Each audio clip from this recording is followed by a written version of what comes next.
Exatamente. Muito bom dia, Ana, Chico, bom dia a todos. O Itamaraty informou que os 60 homens da Força Nacional de Segurança que embarcam hoje vão se juntar a outros 31 militares que já atuam aqui em Roraima. Ao todo serão 120 homens, 60 serão enviados hoje e outros 60 em uma data posterior que ainda não foi divulgada. O fato é que a segurança passou a ser prioridade aqui na fronteira após os ataques do último fim de semana. Agora pela manhã a situação é bem mais tranquila aqui em Pacaraima, na fronteira com a Venezuela. Os moradores ainda temem uma possível retaliação dos venezuelanos que voltaram para a Venezuela durante a confusão do último sábado. E por isso o clima ainda é de tensão por aqui, apesar dessa tranquilidade. O repórter essa crise, né, mobilizou o governo federal no último fim de semana. O repórter Marcos Lozecan acompanhou as negociações no domingo, como a gente confere agora na reportagem.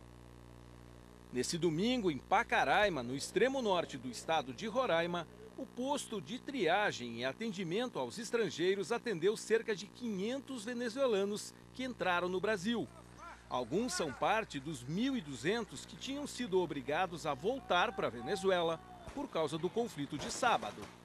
Depois que um comerciante foi assaltado e agredido, supostamente por 4 venezuelanos, alguns moradores de Pacaraima destruíram acampamentos, queimaram documentos e expulsaram imigrantes.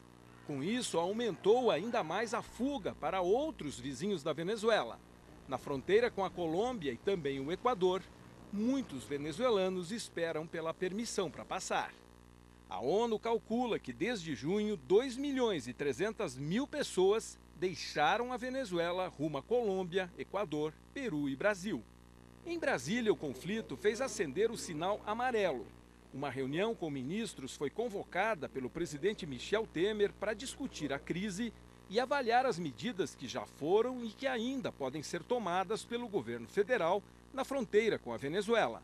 A presidência da República soltou uma nota informando que tem tomado providências que já custaram mais de 200 milhões de reais.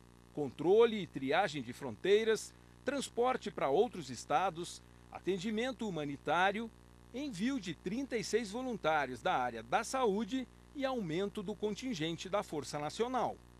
O governo afirma que está comprometido com a proteção de brasileiros e venezuelanos e que tem condições de empregar as Forças Armadas para a garantia da lei e da ordem na fronteira, iniciativa que depende de solicitação expressa da governadora de Roraima.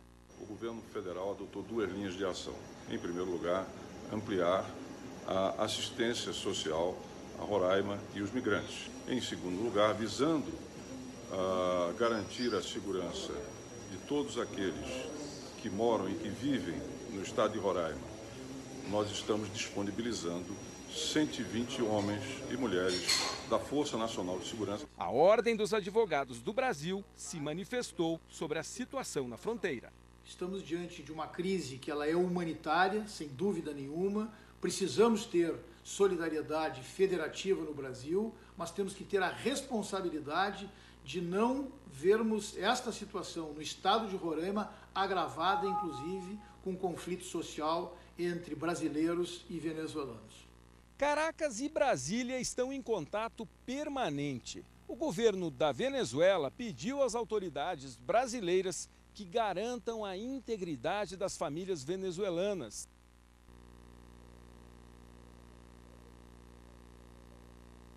E olha só, Chico e Ana, em nota, o governo de Roraima declarou que as medidas anunciadas pelo governo federal vinham sendo solicitadas desde 2016 e que o pedido para empregar as Forças Armadas foi feito em agosto do ano passado. Agora, a gente vê essa fila de carros aqui se formando, pessoas que estão aguardando a abertura da fronteira. Também os venezuelanos começam aqui a cruzar a fronteira, entrando aqui em Pacaraima. Chico e Ana. Obrigado,